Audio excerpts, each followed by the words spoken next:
Começando com o nosso Brasil aqui, com o resultado dos dados de inflação, a gente vai conversar com a Tatiana Pinheiro, economista-chefe da Galápagos Capital. Tatiana, boa noite. Muito obrigado pela sua participação no nosso CNN Prime Time.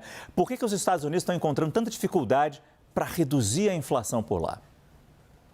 Acho que você deu a dica, né? É a atividade econômica. A atividade econômica, ela está muito resistente, muito resiliente.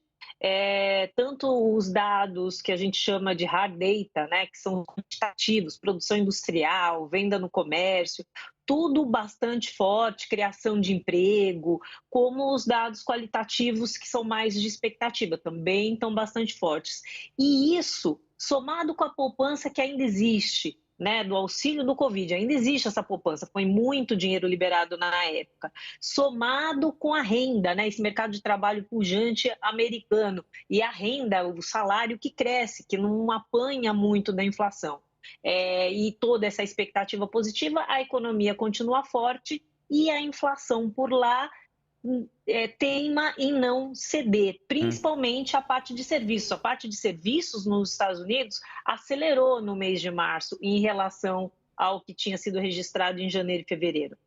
É isso.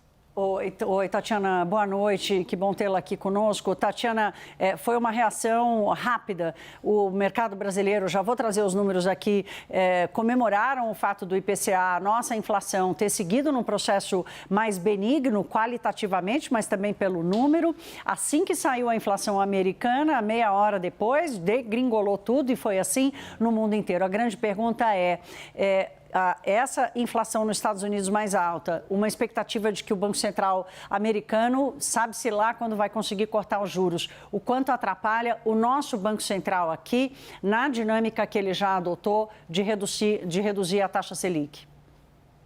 A limitação, a taxa de juros nos Estados Unidos é a taxa livre de risco, é o custo do dinheiro, é o custo do dinheiro para o mundo, a maneira mais fácil de explicar. A taxa de juros nos Estados Unidos é o custo primário do dinheiro, né? Então, se ela não cai, se ela fica elevada, né, por mais tempo, isso limita as outras taxas de juros, né, os outros países que estão no processo de corte de juros, como é o Brasil. Então, essa dificuldade da inflação cair por lá e o Banco Central americano não podendo cortar juros tão cedo e as pessoas já revisando corte de juros nos Estados Unidos mais para o final do ano, a gente agora só espera nas últimas reuniões ali do quarto trimestre, faz com que o Brasil ele não possa cortar tanto, né, não possa ir tão profundamente no ciclo de corte de juros aqui no Brasil. Né? Por quê? Porque, principalmente, né, países emergentes precisam de atração de capital. Né? E essa atração de capital, em grande parte, se dá por diferencial de juros. Então, a gente não pode ter um ciclo tão profundo de corte de juros se o custo do dinheiro continua elevado. Então, isso limita o ciclo de corte de juros aqui no Brasil. A inflação mais alta nos Estados Unidos, uma limitação, um atraso no quando que corta juros nos Estados Unidos faz com que o que pode se fazer aqui de corte de juros também fique limitado.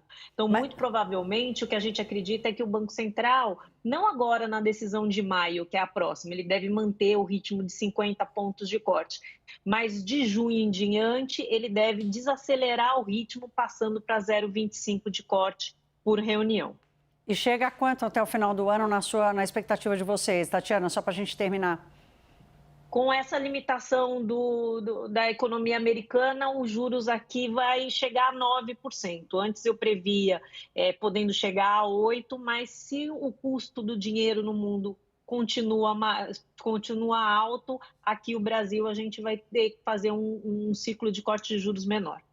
Pelo menos é um retorno a um dígito apenas. Tatiana Pinheiro, economista-chefe da Galápagos Capital. Muito obrigado pela sua entrevista. Boa noite. Boa noite. Obrigada, gente.